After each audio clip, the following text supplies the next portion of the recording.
Hey guys, how's it going? This is Joseph Matthews, and in this little tutorial, I'm going to teach you how to be funny.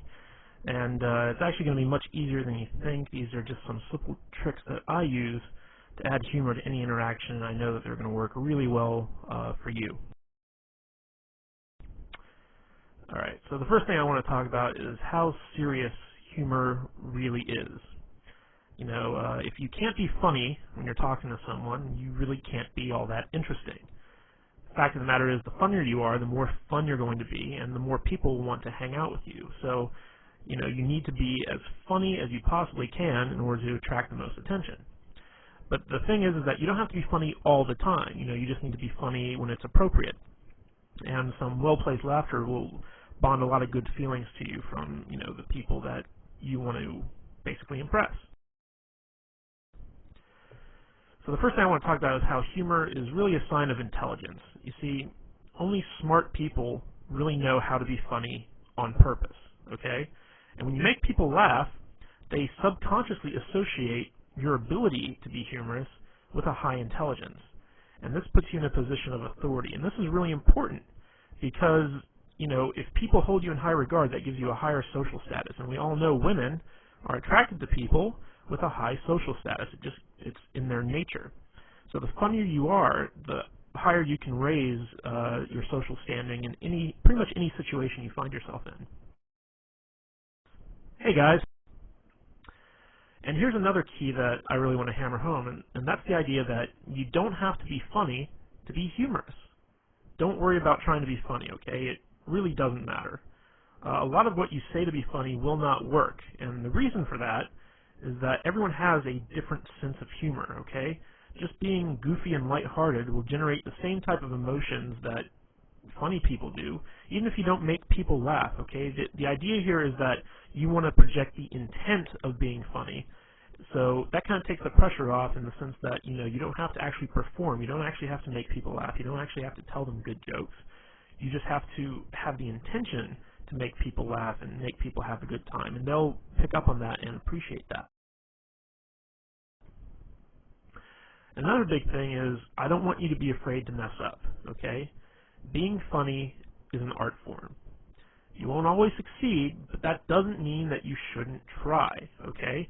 Now, in our efforts to be funny, you know, stuff happens, you know. Sometimes you might insult somebody, sometimes you might take something too far so that it stops being funny, sometimes you might say something inappropriate in the setting that you're in. You know, this is going to happen if you want to try and be a humorous guy, because being funny is about taking chances. It's about doing stuff that's unexpected. And sometimes it can backfire on you. But if this happens, don't worry about it. Just apologize and move on, you know? If you say something that's inappropriate or insulting, just say, like, look, in all seriousness, I'm really sorry. I was just trying to be funny. Can you forgive me? All right? That's all you need to do if you take things too far. So don't worry about messing up, because everyone knows what it's like to try to be funny and bomb. You know, it's happened to everyone at some point in time. So if you just acknowledge it and you ask for their forgiveness, they will usually grant it to you. Okay, and another thing I want to point out is the fact that humor is not hard to do. A lot of people think it is, but it isn't. The truth of the matter is that anybody can do it. If you think you aren't funny or entertaining, don't sweat it. You can be, and you will be. Okay, believe that it's possible for you to be a funny guy even if you aren't. This will help you a great deal. I know a lot of guys out there are saying, like, oh my gosh, I'm so boring, I have no personality, I can't be funny. Okay, get rid of that belief right now, okay? It's possible for you to overcome that, even if you're like the most boring guy on earth who speaks with like a monotone Ben Stein type voice. Bueller, you know the guy I'm talking about. Okay, even if you're that guy, you can still be humorous, okay? You just have to go with it. You can't be, you know, clinging to that belief that, you know, you're just not a funny guy. You can be and you will be, and I'm going to show you. Hey guys. Wow. Okay, so let's talk about the elements of humor. And these are just quick and easy things that I personally use to be funny when I'm around women. And I'm pretty sure you can use them too. Hey guys. Okay, the first one I want to hammer on is this concept I call immaturity. Okay, basically immaturity is that, you know, everything that was funny in the first grade is still funny when you're an adult. Okay, grown adults acting like children isn't funny, but grown adults talking like children is. So, if you're like throwing a temper tantrum or whatever because you didn't get your way, no one's going to find that funny. But if you start talking like a baby, but you still act like an adult, that is funny. So let's just go over a few examples here. If you were ever a kid and you're on the playground and someone took your toy and you got mad at them, you'd say, "You're a doo-doo head." Okay? And when you were a kid, saying stuff like "you're a doo-doo head" was funny. So let's take that now when you're like a grown man. Let's say a girl says or does something you don't like, and you just kind of look at her and squint your eyes and say, "You're a doo-doo head." That can be funny. All right. Another thing is, for instance, girls are icky. How many times growing up did you and your friends run around saying girls are icky? All right. Everyone's heard this stuff. Women who've been around kids have heard this stuff. So like let's say a woman comes to you and says like, "Hey, I've got a friend I really want to hook you up with." You can just tell her, "Ooh, girls are icky," or something like that. It really doesn't matter. You're just taking stuff that sounds immature and you're applying it to your grown-up adult persona. Another thing is you got cooties. Okay, that's a big kind of thing that immature kids run around talking about. So like let's say you're out on a date with a girl and she's having you're having dinner and she says, "Oh my God, mashed potatoes are so good, you gotta try some." And she holds out her fork for you to like try a little bit of potatoes, and you just say, "Ooh, no, you got cooties." Stuff like that. Like it might not get like a big belly laugh.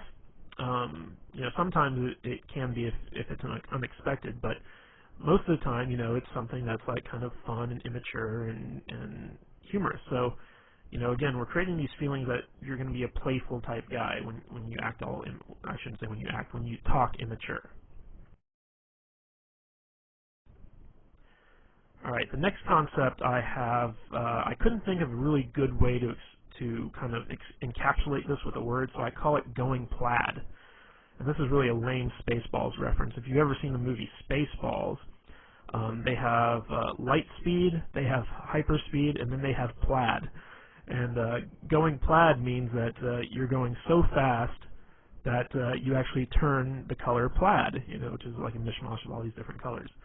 And basically, I use this concept to explain that you take a complaint or a criticism that someone makes of you, and you own it. And then once you own it, you take it way further than anyone ever really expected you to, okay?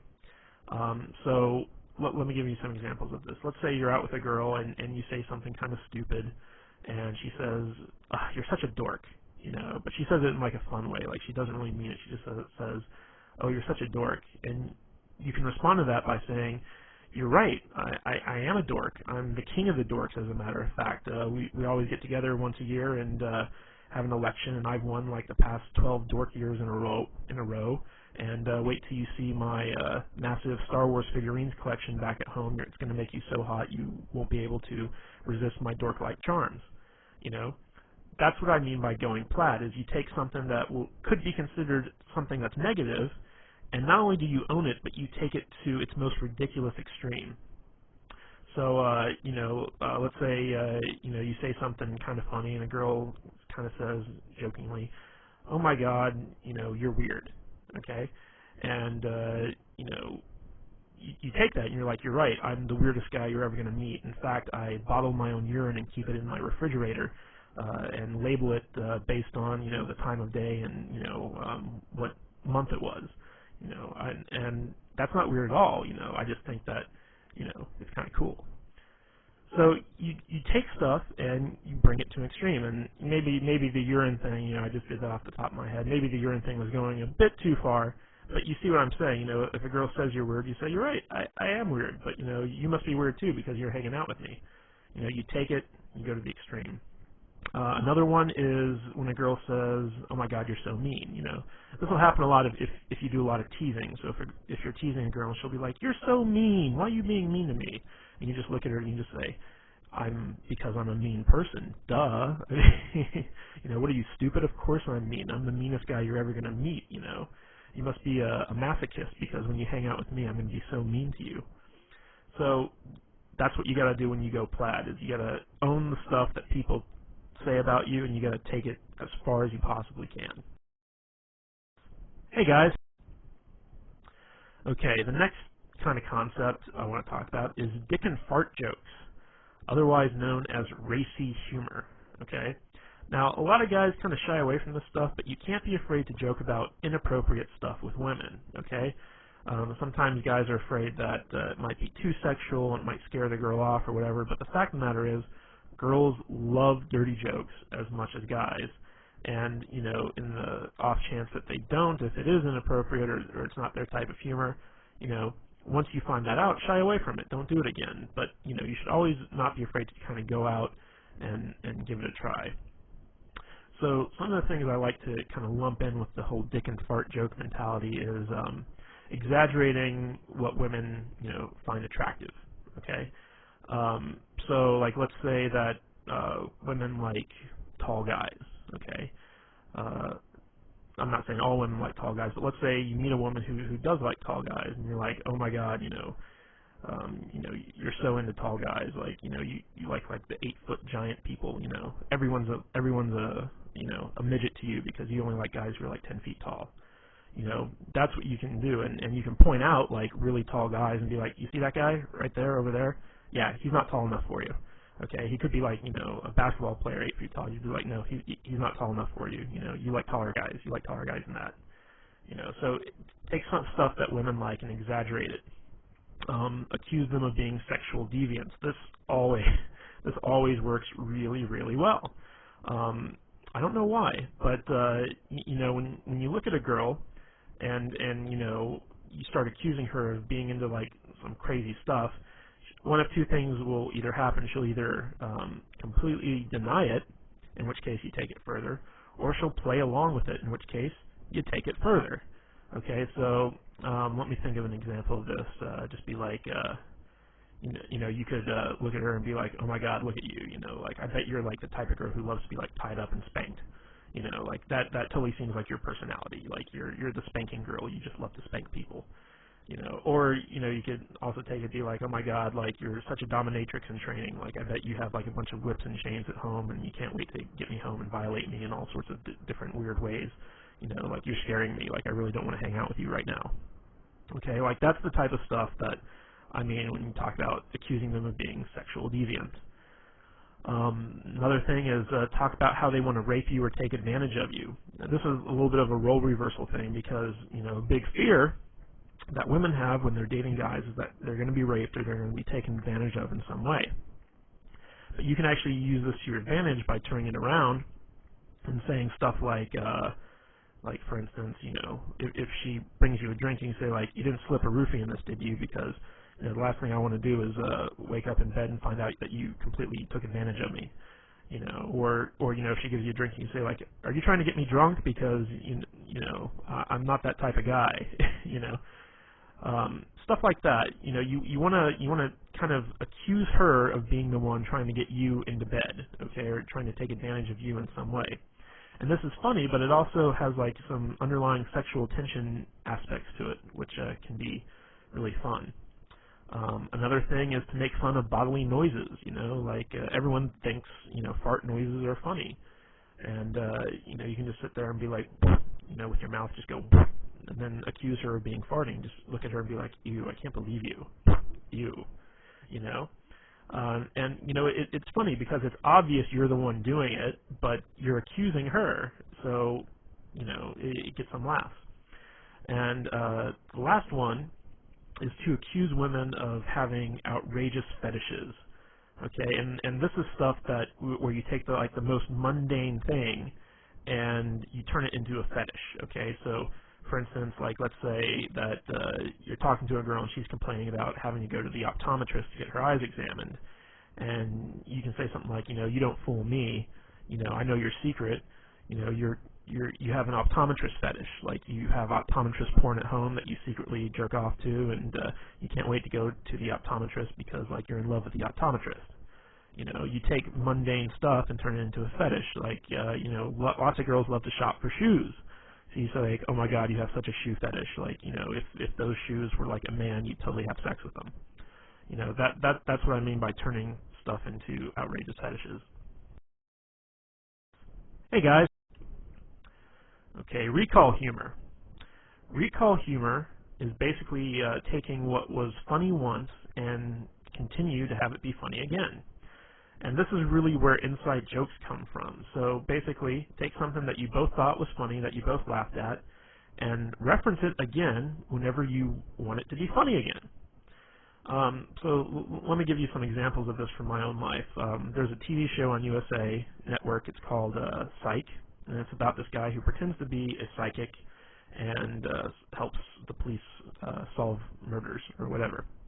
And there's a lot of really funny lines in this show. And you know, me and a girl, she used to come over to my place and watch the show with me because I got her into it. And there was one episode where there was a line that the main character used, and he basically said, "Are you a fan of delicious flavor?" And you know, me saying it right now, it's not all that funny, but in context, it really was. So me and the girl laughed really hard at that. And so every time I'd call her up, I'd start off the conversation by saying, "Hey, are you a fan of delicious flavor?" And she'd of course say, "Yes, I am." And I'd be like, "Well, then I got a treat for you." And then I'd talk about something cool that we were going to do. So that's a good example of recall humor, where you take an experience that the two of you shared, the two of you had a really good, you know, laugh at, and then you bring it up and you apply it to other stuff. Another example of this is, you know, if you've ever seen the movie Forgetting Sarah Marshall, which is kind of this romantic comedy, there's a part in there where this guy basically meets this other guy. He's British, and he says, "You sound like you're from London." You know, he kind of does this impersonation of like a British accent that says, "You sound like you're from London." And I went to go see this movie with a girl, and it was out in the theaters. And this girl couldn't stop laughing when the character said that. She just thought it was the funniest thing in the world. So every time I'd get together with her thereafter, one of the first things out of my mouth is I'd look at her and I'd say, "You sound like you're from London." And she'd just start laughing and she'd smile and stuff like that. And it was fun. It was recall humor. But it doesn't always have to be like, you know, lines from TV shows or movies or something like that. It could be something that someone said. And it doesn't even have to be all that funny. Like, for instance, I used to date this girl, and she would have to work in the morning, so she couldn't, like, you know, stay out too late or whatever. So basically by 10 o'clock or what have you, like, she'd have to be at home and in bed. And she used to say, you know, that, you know, if she doesn't get home in time, she's going to turn into a pumpkin.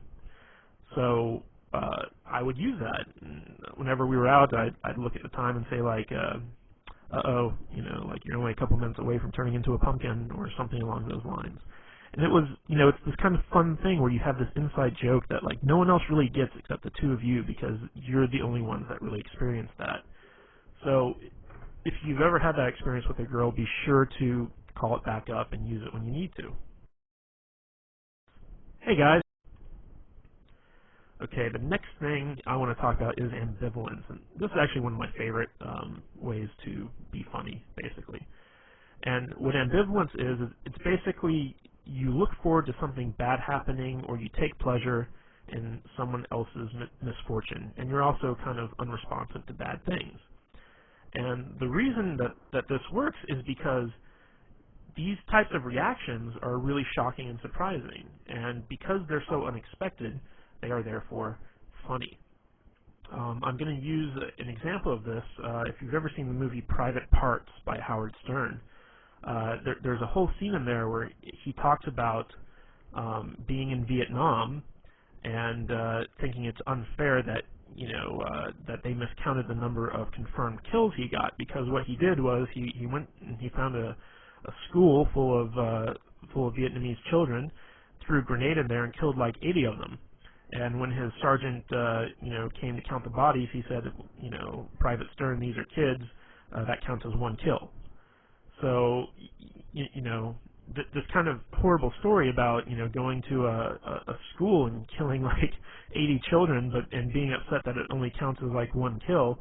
That's an example of ambivalence. You know, you're taking this horrible, horrible act, in wartime, no less, and bragging about it and being upset that you didn't get credit for killing all those children.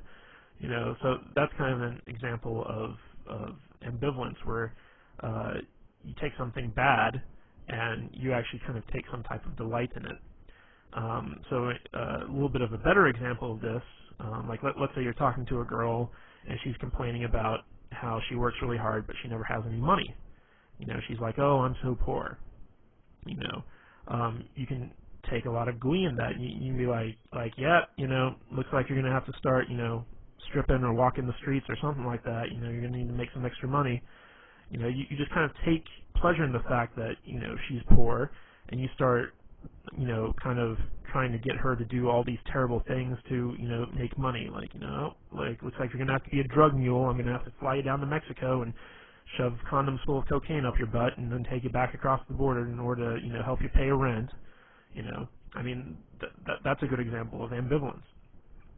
Another thing is basically being unresponsive to bad stuff. Like, for instance, the whole global warming thing. Like, people are all about global warming. We gotta save the planet. We gotta do this. We gotta do that. And you could be like, screw global warming. I'm cold now. It's like I want it to be hot. I want the world to be warmer because it's freaking cold out, and I don't like the cold. So that's another example of ambivalence. And ambivalence really stems from just being lazy and not caring. Okay, that's how this humor works. Is everything that someone says to you, you can just be like, yeah, whatever, and it's funny. All right, here's another thing I call gayness. Now, I'm not saying that gay people are bad or whatever, but you got to admit that gay people are funny. Gay men. Masculine men doing feminine things is always good for a laugh. And stories are also always much funnier when they're told in a gay voice. So, whenever you're hanging out with a girl or whatever and you start talking gay, she's going to enjoy it. She's going to laugh because it's something that's different from who you really are, which is, hopefully, a straight, heterosexual, masculine man. So, sometimes I'll be like, hey, it's gay story time, and then I'll tell a normal story that I was going to tell anyway, but just do it in a gay voice. Be like, I'll say something like, oh honey, you don't even know, oh my god, the thing with the thing and that guy, oh my god, I can't believe he said that. I'll just go off and I'll riff, but I'll do it in a gay voice. And women, for some reason, I don't know why, they always love it. I don't even think my gay voice is all that good, to tell you the truth, but they like it.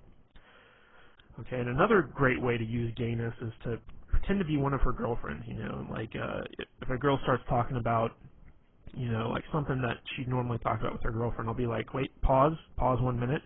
I'm just going to take my balls, I'm going to put them in this imaginary jar here, okay, I'm putting my balls away. I'm totally your girlfriend right now. Just talk to me like your girlfriend.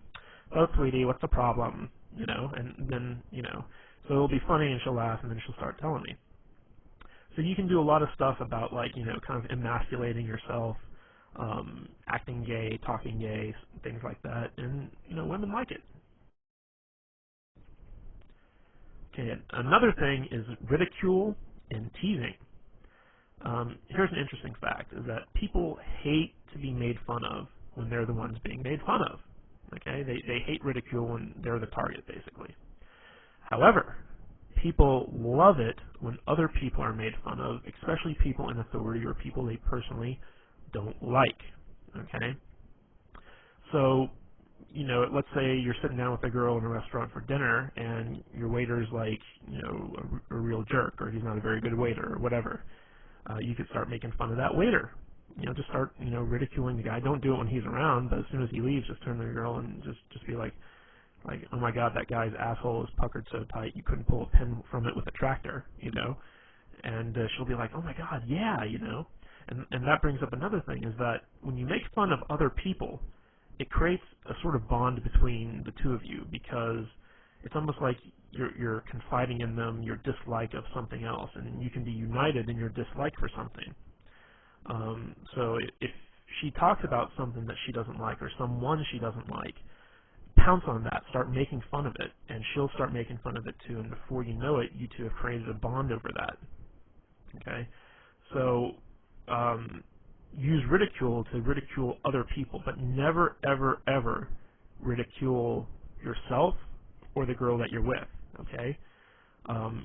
When you turn ridicule on someone else, they'll tend to get defensive, or it'll lower their self-esteem or what have you. What you want to do is, if you're going to target the girl that you're with, tease her. Okay? And there's a difference between ridicule and teasing. Okay? Good-natured teasing is funny, but if you take it too far, it becomes ridicule. Okay? So when you tease a girl, it's kind of, I'll use an example that we used in the past, where you start making fun of an outrageous fetish that she has. Okay, like let's say she really likes Brussels sprouts, or okay, I got a better one. Let's say she really likes Chinese food. Okay, and she's sitting there, she's like, oh my God, this Chinese food's so good, and I'm just like, look at you, you're so into Chinese food. If Chinese food were a man, you'd totally have sex with it. That's an example of teasing. But like looking at a girl and saying like, oh my God, you look so fat in those jeans. That's not teasing. That's being mean. So you want to walk that fine line. But if you ever got to ridicule someone, always ridicule someone other than yourself or the girl that you're with. Make sure that it's someone that she doesn't like, or someone in authority, like for instance the president. Even if she likes the president or she dislikes the president, whatever, it's always funny to make fun of people who have some type of authority position. You can also make fun of her boss, or your boss, or whatever, someone that has some type of authority over you. Hey guys. Alright, the next one that I want to talk about is impressions. Now, the fact of the matter is, everybody loves impressions, even the bad ones, okay? So, if you want to be funny, when you're telling a story, always do impressions of the different characters that are in the story. It could be a story of you and your friend Bob, and every time, Bob says something, you do it in the Bob voice. And the Bob voice can be something like a really high-pitched, whiny type thing. There's a guy in my group of friends, and his name is Adam. And me and my friends always do impersonations of Adam whenever we tell stories. And when I talk about my friends to the girls I'm with, I use this Adam impression. And it's kind of funny because, Adam, he has this really deep voice, but when we when we do our impression of him, we make him sound like a complete idiot. So we'll say like, yeah, I really like that, yeah. And that's our Adam voice, okay? And it totally sounds nothing like him, but it's a funny voice. So like when we tell the stories to the girls and we use our Adam voice, the girls really laugh, and they're like, does he really talk like that? And you're like, no, actually he's got like a really deep voice, but we just like to use that voice. And before long, sometimes the girls even start doing the impressions like that. So you don't even have to worry if you can't do good impressions. Like, do bad impressions and then brag about how bad they are. So, for instance, like, let's say you're doing an impression of the girl you're with. Like, obviously it's hard for guys to impersonate female voices, so you can just do it in a really high-pitched, shrilly voice. It's like, oh, I'm so tired, I don't want to go out. Why are you making me go out to dinner with you? I don't even like this place. You can start pretending like that's like your impression of her, and she'll be like, I don't sound like that. And you're like, I don't sound like that. And it's a bad impression, but, it's funny. And another way you can do this is do impressions of celebrities or really well-known people, if you're talking about the president, do an impression of the president. Doesn't matter if it's good or not, just, take what you've seen done on TV and try and emulate it best you can, People really respond well to impressions because it's kind of like this theatrical performance. Even if it's not very good, like, you're creating a whole new character that they can get into. Hey guys. Alright, the next thing I want to talk about when it comes time to be funny is talking with stereotypes. Now, all stereotypes are funny because there's always some measure of truth to them. Even if they're completely offensive and out of left field, they're still funny. So, for instance, if you're like an uptight white guy like myself, throw in some ghetto speak. When I meet up with a girl, like if I call her up on the phone, one of the first things out of my mouth is sometimes, hey, what's the dealio? I don't really talk like that. I don't say like, what's the dealio? Like, it doesn't sound right coming out of my mouth. But, you know, when I'm calling up a girl and I want to be funny and playful, I use, like, what I like to call ghetto speak, which, you know, like ebonics and, you know, stuff like that. It's like, call her up, hey, shorty, what's happening? You know, I mean, like, really, you know, dumb stuff like that when it comes to me saying it. Now, on the flip side of that, if you're a ghetto black guy, talk like an uptight white guy, you know? Dave Chappelle does this really well, where he has this very white voice that he uses sometimes. And that's funny, you know, because you're kind of playing into this stereotype that white guys have like this very proper diction and, you know, they're very uptight. If you're an Asian guy and you want to talk like Hong Kong Phooey, you know, with like the Asian voice, you know, go for it, because Asian guys can pull that off. Even though it's like very offensive and stereotypical, it's funny. If you're an Indian, talk like Habib, you know, like the guy from The Simpsons. Like, thank you, come again, you know, that type of thing. You can get away with it because you're Indian, you know. If you know, other people were doing it, it might be offensive, but you got to take stereotypes and instead of being offended by them, use them to your advantage. And when you do this, you want to take those stereotypes and blow them way out of proportion, you know, like just take them to their furthest extreme. People love it. Okay, another thing is sarcasm. And sarcasm is probably the easiest type of humor to do, but it's the hardest to appreciate. The more intelligent someone is, the more they can appreciate sarcasm. But just a word of warning here, people with low self-esteem, they don't really like sarcasm, okay? Because it can come off as being really offensive. There was a show that used to be on Comedy Central, I don't know if it still is, but it's called The Kids in the Hall. And it was basically a sketch comedy show. And they had a sketch on there called The Sarcasm Man. And basically it was this guy who had a speech impediment where everything he said sounded really sarcastic. And people were always pissed off at him because it always sounded like, you know, he was just like making fun of them. So, you know, someone would come up to the guy and they'd be like, hey, you know, like, my name's Jim. What's your name? He's like, oh, hi, Jim. My name's Bill. You know, and then the guy'd be like, dude, why are you being so mean? Like, I just came up to introduce myself to you. And it's like, what? I'm not being mean. You know, and it went on like that for like, you know, a good, you know, 10, 15 minutes where the guy was just getting more and more upset, and the guy would have to explain like, oh, I'm not being sarcastic. I have a speech impediment. It's a real problem. And, you know, that was kind of like the punchline to the whole thing. So basically, when it comes to sarcasm, you basically got to act like the person you're talking to is a complete idiot, and you have to lower yourself to their level in order to effectively communicate with them. That's basically what sarcasm is you have a feeling of superiority over the person, and you're kind of poking fun at the fact that they're dumber than you are. And oddly enough, lots of girls really love sarcasm. They really love sarcastic humor, and a lot of girls, as a matter of fact, have a very sarcastic sense of humor themselves. Like, their type of humor is sarcastic. So if you're a guy, you tend to got to put up with a lot of sarcastic women. So, and another thing I just want to point out is a lot of the stuff I've been going through with you guys with so far in this presentation is stuff I've learned from women. Like, this is all humor that I've gotten from girls that, you know, made me laugh. And I kind of sat down and was like, what is it they do that's funny? And it's very easy for like a girl to act like, you know, she's better than you and she's smarter than you, and she's got to talk down to you in order to do that. If you're dealing with sarcastic humor from someone else, play into it. Just act like you're a complete retard and be like, you're right, man can't talk, you know.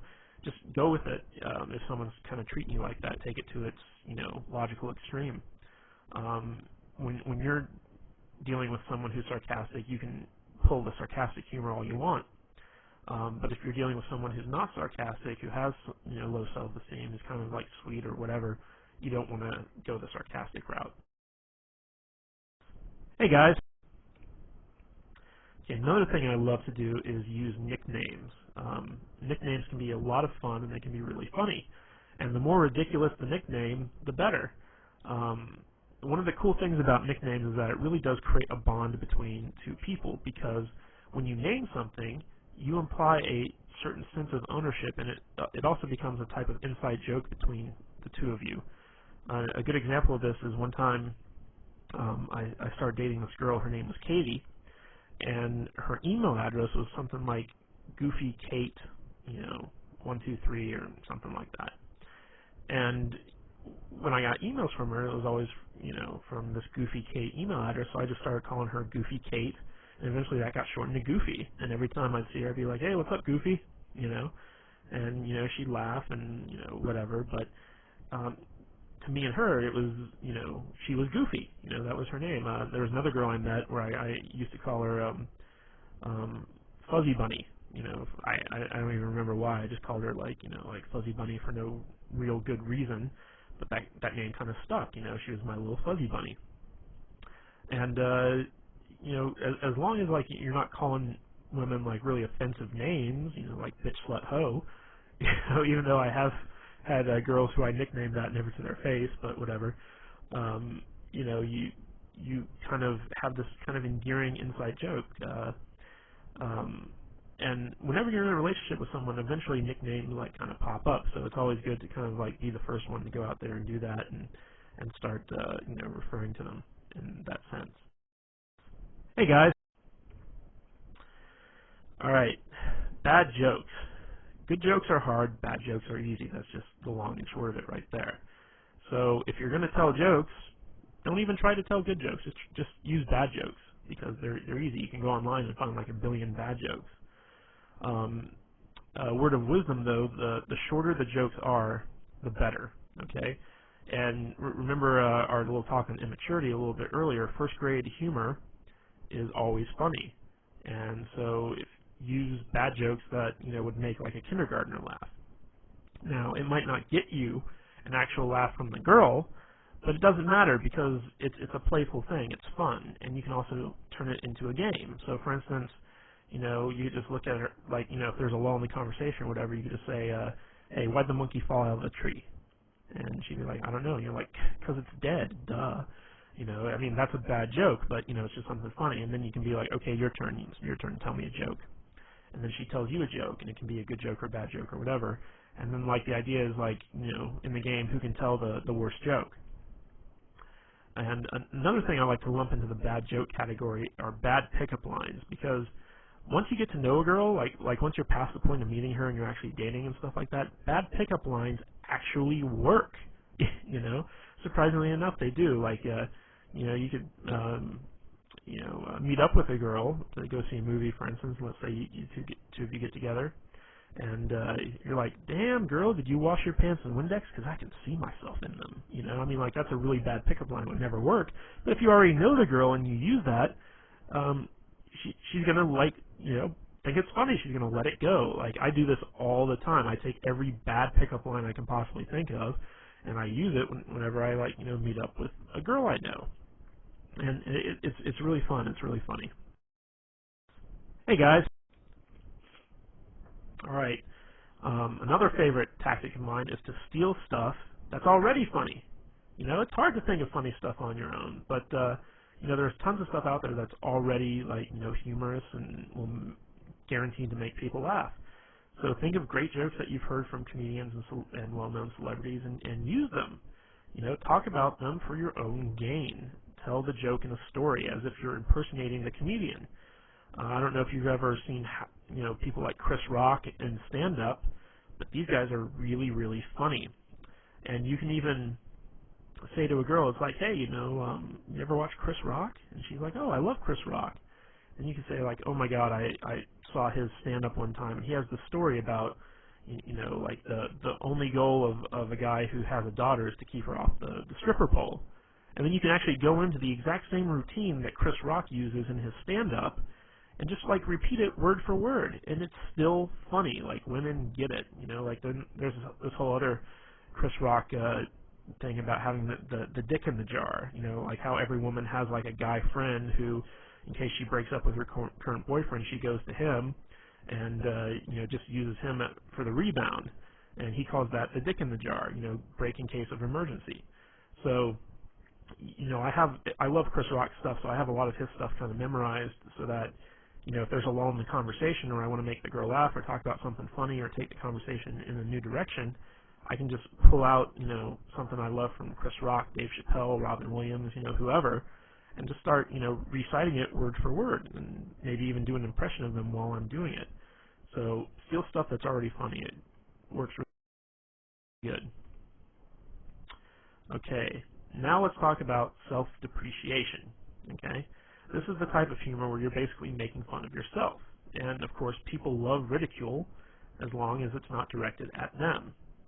Now, self-depreciation humor actually does a lot of good things on your behalf, because if you're able to be self-depreciating, it shows that you're cool, because you can poke fun at yourself and not get upset. And women really like it when a guy has the ability to kind of make fun of himself, because it shows that he's not pompous, that he doesn't have hubris, and that he's confident enough to kind of take a licking and not kind of get angry or upset. Because whenever someone gets made fun of and they get upset about it, it shows that there's some type of problem with their self-esteem.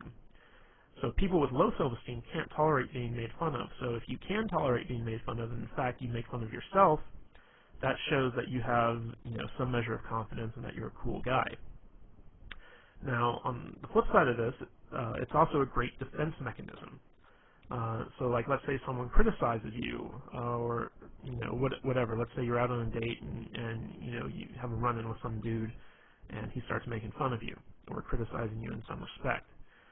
What you can do is you can agree with whoever it is that's criticizing you, and then take it to a ridiculous extreme.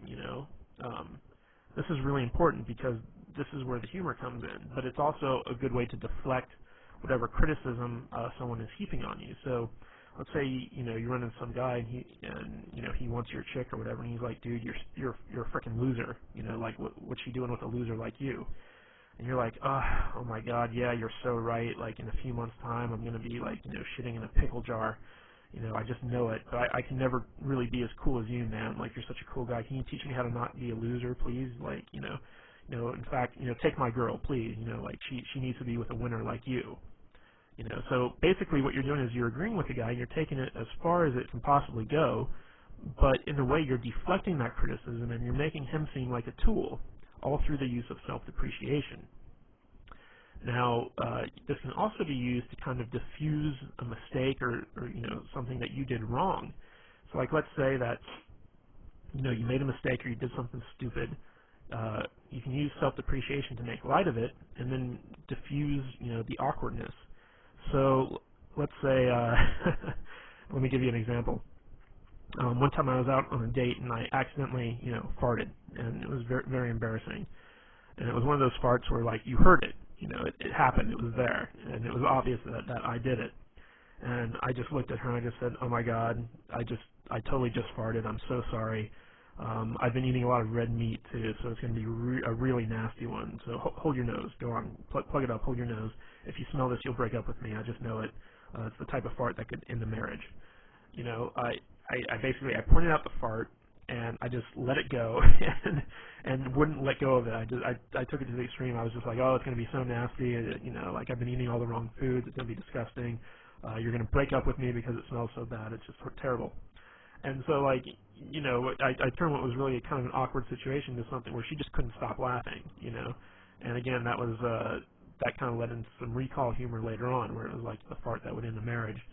And, she'd say stuff like, well, you farted in front of me and I still didn't break up with you. And I'd be like, oh, yeah, what's wrong with you? So you can use stuff like that. And I want to make the point that if you use self-depreciation, don't use it to point out your own flaws or harp on your own insecurities. A lot of guys will try and use self-depreciating humor to kind of, diffuse stuff that they feel uncomfortable about. Like, let's say you have a big nose, and you make fun of yourself because you have the big nose. That's not a good thing, because what you're actually doing is you're highlighting stuff about yourself that's bad, and you think it's bad, and you don't want anyone else to think it's bad. However, by doing that, you're basically pointing out to everyone, hey, look at all the bad stuff about me. Even if they laugh at it, it's not good. So when you do use self-depreciation, only use it as either a defense mechanism or to diffuse some type of awkward situation. Don't ever use it to point out the fact that you have something wrong with you. Like, for instance, I'm not a very thin guy, you know, I'm a little bit overweight. So when I'm out with a girl, I'd never start making fun of myself for being fat, because that's something that I don't want her to kind of harp on, you know, I don't want her to glaze over it. Now, if someone else calls me fat, then I'll go along with it. I'll just be like, oh my God, you're so right. Like, I'm totally like one step away from being Jabba the Hutt, you know. I'm going to need a slave girl really soon, you know. So if someone else points it out, then that's when you use a self-depreciating humor, but you never bring it up on your own accord because you're insecure about it, okay? Most of the time, people won't even notice stuff that you're insecure about until you bring it up, and then they can start holding that against you because they know that, you know, you're kind of wishy-washy on it. So, just as an aside, never use self-depreciation to point out your own flaws or harp on your own insecurities. But the biggest key to being funny is to have fun. If you have fun, the humor will come naturally, okay? If you're just able to sit back and relax, not worry about anything, not worry about censoring yourself, not worrying about messing up, you will naturally, if you're an intelligent person, which I'm fairly certain that you are, be a funny person. You'll pick up on stuff, you'll crack jokes, you'll have a good time. Remember, humor is all about feelings. It's not about really getting a response. It's not about making people laugh. It's about making people feel good. The better you can make people feel, the more they'll like you, and the more personality you'll display.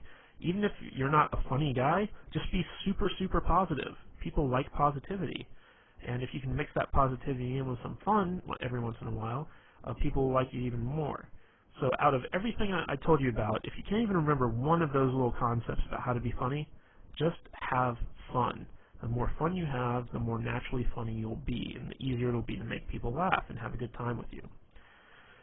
Alright guys, that's all I have for the video. I hope you really enjoyed this thing. Like I said, I got most of this material, most of these concepts from girls who use them on me.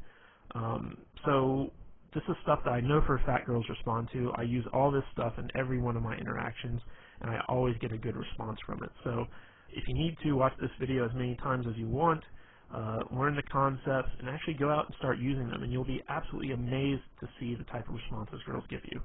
Alright guys, this is Joseph Matthews, and I'll catch you later.